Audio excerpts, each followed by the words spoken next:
ఆకాశవాణి ప్రాంతీయ వార్తలు చదువుతున్నది కేసుమ. ముఖ్యాంశాలు: ఆధ్యాత్మిక చైతన్యం కలిగిన ప్రజలు సమాజంలో సానుకూల మార్పు తీసుకురావడానికి కృషి చేస్తారని రాష్ట్రపతి ద్రౌపది ముర్ము పేర్కొన్నారు. సుపరిపాలన పునాదులను బలోపేతం చేసేందుకు పబ్లిక్ సర్వీస్ కమిషన్లు కీలక పాత్ర పోషించాలని ఉపరాష్ట్రపతి సిపి రాధాకృష్ణన్ సూచించారు.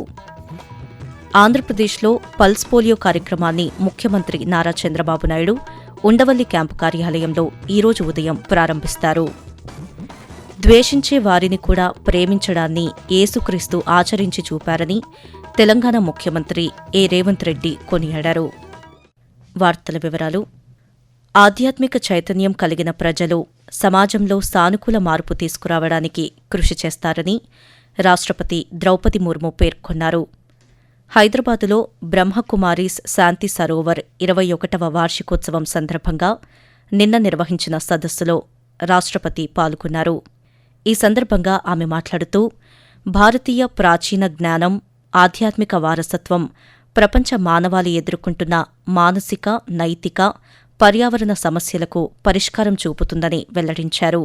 వసుధైక కుటుంబం భావన నేటి ప్రపంచ శాంతికి అత్యంత అవసరమని పేర్కొంటూ, भारत की आध्यात्मिक विरासत विश्व की मानसिक, नैतिक और पर्यावरण संबंधी समस्याओं का समाधान प्रदान करती है। आधुनिकता और आध्यात्मिकता का संगम हमारी सभ्यता की सबसे बड़ी शक्ति है। वसुधैव कुटुंबकम का भाव पूरी दुनिया को एक परिवार मानने की सोच आज वैश्विक शांति की सबसे बड़ी आवश्यकता है। भारत ने योग की परंपरा के माध्यम से विश्व को एक ऐसा जीवन पद्धति प्रदान की है। సుపరిపాలన పునాదులను బలోపేతం చేసేందుకు పబ్లిక్ సర్వీస్ కమిషన్లు కీలక పాత్ర పోషించాలని ఉపరాష్ట్రపతి సిపి రాధాకృష్ణన్ సూచించారు.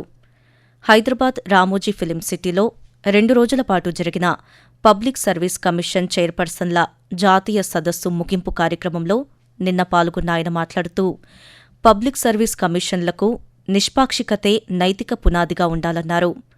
వినూత్న ఆలోచనలు, నైతికత, ప్రజల పట్ల సానుకూల దృక్పథం కలిగిన సివిల్ సర్వెంట్లు అవసరమని ఆయన తెలిపారు. ఆంధ్రప్రదేశ్లో పల్స్ పోలియో కార్యక్రమాన్ని ముఖ్యమంత్రి నారా చంద్రబాబు నాయుడు ఉండవల్లి క్యాంపు కార్యాలయంలో ఈరోజు ఉదయం ప్రారంభించనున్నట్లు ఆరోగ్య, కుటుంబ సంక్షేమ శాఖ కమిషనర్ జి. వీరపాండియన్ తెలిపారు. రాష్ట్ర వ్యాప్తంగా ఈ కార్యక్రమానికి అన్ని ఏర్పాట్లు చేసినట్లు ఒక ప్రకటనలో వెల్లడించారు. కేంద్ర ప్రభుత్వ సూచనల మేరకు రాష్ట్రంలోని 54,07,663 మంది 5ఏళ్లలోపు పిల్లలకు 38,267 బూతులలో పోలియో చుక్కలు వేసేందుకు అన్ని చర్యలు తీసుకున్నట్లు చెప్పారు. పల్స్ పోలియో కార్యక్రమాన్ని పర్యవేక్షించేందుకు అన్ని జిల్లాలకు నోడల్ ఆఫీసర్లను నియమించామన్నారు. ప్రజల భాగస్వామ్యంతోనే ఏ కార్యక్రమమైనా విజయవంతమవుతుందని ఆంధ్రప్రదేశ్ ముఖ్యమంత్రి నారా చంద్రబాబు నాయుడు తెలిపారు. ఏడాది కాలంగా స్వర్ణాంధ్ర స్వచ్ఛాంధ్ర కార్యక్రమంలో ప్రతి నెలా పాల్గొంటూ పరిశుభ్రతపై అవగాహన పెంచే ప్రయత్నం చేస్తున్నట్లు సామాజిక మాధ్యమం ఎక్స్ వేదికగా పేర్కొన్నారు. ప్రజల నుంచి ఈ కార్యక్రమానికి వస్తున్న స్పందన, సమాజంలో కనిపిస్తున్న మార్పు ఎంతో సంతృప్తిని కలిగిస్తోందని వెల్లడించారు. విద్యార్థుల్లో క్రమశిక్షణ, పరిశుభ్రత, ఆత్మవిశ్వాసం, నాయకత్వ లక్షణాలు పెంపొందించే వినూత్న కార్యక్రమం ముస్తాబు అని ముఖ్యమంత్రి పేర్కొన్నారు. ఉత్తమ అభ్యాస విధానంగా ఉన్న ముస్తాబు కార్యక్రమాన్ని రాష్ట్ర వ్యాప్తంగా అమలు చేస్తున్నట్లు ఆయన వెల్లడించారు. ద్వేషించే వారిని కూడా ప్రేమించడాన్ని యేసుక్రీస్తు ఆచరించి చూపారని తెలంగాణ ముఖ్యమంత్రి రేవంత్ రెడ్డి కొనియాడారు. రాష్ట్ర ప్రభుత్వం ఆధ్వర్యంలో హైదరాబాదులోని ఎల్బీ స్టేడియంలో నిన్న నిర్వహించిన క్రిస్మస్ వేడుకల్లో ముఖ్యమంత్రి రేవంత్ రెడ్డి పాల్గొన్నారు. ఈ సందర్భంగా ఆయన మాట్లాడుతూ, క్రీస్తు స్ఫూర్తితో తెలంగాణలోని ప్రజాప్రభుత్వం ముందుకు వెళుతోందని తెలిపారు. ప్రపంచానికి శాంతి సందేశాన్ని యేసుక్రీస్తు అందించారని ముఖ్యమంత్రి పేర్కొంటూ, ప్రేమను పంచాలి, శాంతిని పెంచాలి అని సందేశాన్నిచ్చి మానవుడే దేవుడుగా మారిన యేసు ప్రభు యొక్క జన్మదినము ప్రపంచానికే ఒక పెద్ద పండుగ. ఈ ప్రపంచంలో అన్ని దేశాలలో ఒకేసారి జరుపుకునే పండుగ ఏదైనా ఉందంటే అది ఒకే ఒక్క పండుగ, క్రిస్మస్ పండుగ. యేసు ప్రభు యొక్క జన్మ ఈ లోకానికి శాంతిని, ఈ లోకానికి ప్రేమను అందించింది. యేసు ప్రభు ప్రేమ దూతగా అవతరించి మనల్ని అందరినీ సన్మార్గంలో నడిపించిండ్రు. ఆకాశవాణి ప్రాంతీయ వార్తలు వింటున్నారు. Viksit Bharat guarantee for Rozgar and Ajeevika mission bill గ్రామాల అభివృద్ధికి అనుసంధానించబడుతుందని కేంద్ర గ్రామీణాభివృద్ధి, వ్యవసాయ, రైతు సంక్షేమ శాఖల మంత్రి శివరాజ్ సింగ్ చౌహాన్ పేర్కొన్నారు. న్యూఢిల్లీలో నిన్న జరిగిన చౌదరి చరణ్ సింగ్ అవార్డుల పంపిణీ కార్యక్రమంలో ఆయన మాట్లాడుతూ, ఈ బిల్లుతో గ్రామీణ పేదలు, వేతనదారుల కుటుంబాలకు మరింత భరోసా లభిస్తుందని వెల్లడించారు. వచ్చే ఆర్థిక సంవత్సరానికి బడ్జెట్ రూపకల్పన కోసం వ్యవసాయ రంగంలో నిపుణుల సూచనలు, సలహాలను మంత్రిత్వ శాఖ ఆహ్వానిస్తున్నట్లు తెలిపారు. ప్రధానమంత్రి నరేంద్ర మోదీ తన మనసులోని భావాలను ఆకాశవాణి ద్వారా దేశ ప్రజలతో పంచుకునే మన్ కీ బాత్ మనసులోని మాట కార్యక్రమం 129వ సంచిక ఈ నెల 28వ తేదీ ఆదివారం ప్రసారమవుతుంది.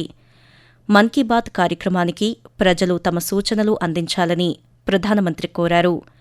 ప్రజలు తమ స్వర సందేశాలను 1801117800 నంబర్కు 26వ తేదీ వరకు పంపవచ్చు. అంతర్జాతీయ ధ్యాన దినోత్సవాన్ని ఈరోజు నిర్వహిస్తున్నారు. ధ్యానం ప్రాధాన్యాన్ని ప్రతి ఒక్కరూ తెలుసుకోవాలన్న లక్ష్యంతో డిసెంబర్ 21ని అంతర్జాతీయ ధ్యాన దినోత్సవంగా ఐక్యరాజ్యసమితి ప్రకటించింది. ధ్యానం వల్ల చాలా ప్రయోజనాలు ఉన్నాయి. జీవితంలో, సమాజంలో పెరుగుతున్న ఒత్తిళ్లు, హింస వంటి ఎన్నో సమస్యలకు పరిష్కార మార్గంగా ధ్యానం ఉపయోగపడుతుంది. ధ్యానం మానసిక ఒత్తిడిని దూరం చేస్తుంది. రోగనిరోధక శక్తిని అనేక రెట్లు పెంచుతుందని నిపుణులు చెబుతున్నారు. ప్రతి ఒక్కరూ ధ్యానాన్ని జీవితంలో భాగం చేసుకోవాలన్నదే ఈ కార్యక్రమ నిర్వహణలోని ముఖ్య ఉద్దేశం. ఆంధ్రప్రదేశ్లోని గుంటూరు నగర పరిధిలోని పలు ఫ్లైఓవర్ల పనులు వేగంగా జరుగుతున్నాయని కేంద్ర గ్రామీణాభివృద్ధి, కమ్యూనికేషన్ శాఖల సహాయ మంత్రి డాక్టర్ పెమ్మసాని చంద్రశేఖర్ తెలిపారు. గుంటూరు కలెక్టర్ కార్యాలయంలో రైల్వే ప్రాజెక్టుల పురోగతిపై ఉన్నతాధికారులతో ఆయన నిన్న సమీక్షించారు. ఈ సందర్భంగా కేంద్ర సహాయ మంత్రి మాట్లాడుతూ, కొత్తగా చేపట్టనున్న ఫ్లైఓవర్లకు స్థల సేకరణ ప్రక్రియ ప్రారంభించనున్నామని తెలిపారు. చెన్నై, తిరుపతి వెళ్లే వందే భారత్ రైళ్లను తెనాలిలో ఆపాలనే వినతికి అధికారులు సానుకూలంగా స్పందించారని పెమ్మసాని వెల్లడించారు. వాతావరణం. ఆంధ్రప్రదేశ్ యానాంలో దిగువ ట్రోపో ఆవరణంలో ఈశాన్య దిశగా గాలులు వీస్తున్నాయని అమరావతిలోని భారత వాతావరణ కేంద్రం తెలిపింది. వీటి ఫలితంగా రాష్ట్రంలో ఈరోజు పొడి వాతావరణం ఏర్పడే అవకాశముందని అమరావతి వాతావరణ కేంద్రం అధికారి ఎం వెంకట్రావు తెలియజేస్తూ, ఈ రోజు కోస్తా ఆంధ్రప్రదేశ్, యానాం మరియు రాయలసీమలో వాతావరణం పొడిగా ఉండే అవకాశం ఉంది. రానున్న 5 రోజులకు కోస్తా ఆంధ్రప్రదేశ్, యానాం, రాయలసీమలో కనిష్ట ఉష్ణోగ్రతలు సాధారణం కంటే 2 నుంచి 4 డిగ్రీలు తక్కువగా నమోదయ్యే అవకాశం ఉంది. మరోవైపు ఉభయ తెలుగు రాష్ట్రాల్లో చలి తీవ్రత కొనసాగుతుంది. ఏజెన్సీ ప్రాంతాల్లో దట్టమైన పొగమంచు కురుస్తోంది. కనిష్ట ఉష్ణోగ్రతలు 4 డిగ్రీల నుంచి 10 డిగ్రీలలోపు నమోదవుతున్నాయి. తెలంగాణలో రానున్న 2 రోజుల పాటు పొడి వాతావరణం నెలకొంటుందని హైదరాబాద్ వాతావరణ కేంద్రం తెలిపింది. రాష్ట్రంలో ఈరోజు అక్కడక్కడ కనిష్ట ఉష్ణోగ్రతలు సాధారణం కంటే 4 నుంచి 5 డిగ్రీల సెల్సియస్ వరకు తక్కువగా నమోదయ్యే అవకాశముందని వెల్లడించింది. ప్రాంతీయ వార్తలు ముగించే ముందు ముఖ్యాంశాలు మరోసారి. ఆధ్యాత్మిక చైతన్యం కలిగిన ప్రజలు సమాజంలో సానుకూల మార్పు తీసుకురావడానికి కృషి చేస్తారని రాష్ట్రపతి ద్రౌపది ముర్ము పేర్కొన్నారు. సుపరిపాలనా పునాదులను బలోపేతం చేసేందుకు పబ్లిక్ సర్వీస్ కమిషన్లు కీలక పాత్ర పోషించాలని ఉపరాష్ట్రపతి సిపి రాధాకృష్ణన్ సూచించారు. ఆంధ్రప్రదేశ్లో పల్స్ పోలియో కార్యక్రమాన్ని ముఖ్యమంత్రి నారా చంద్రబాబు నాయుడు ఉండవల్లి క్యాంపు కార్యాలయంలో ఈరోజు ఉదయం ప్రారంభిస్తారు. ఆకాశవాణి ప్రాంతీయ వార్తలు ఇంతటితో సమాప్తం.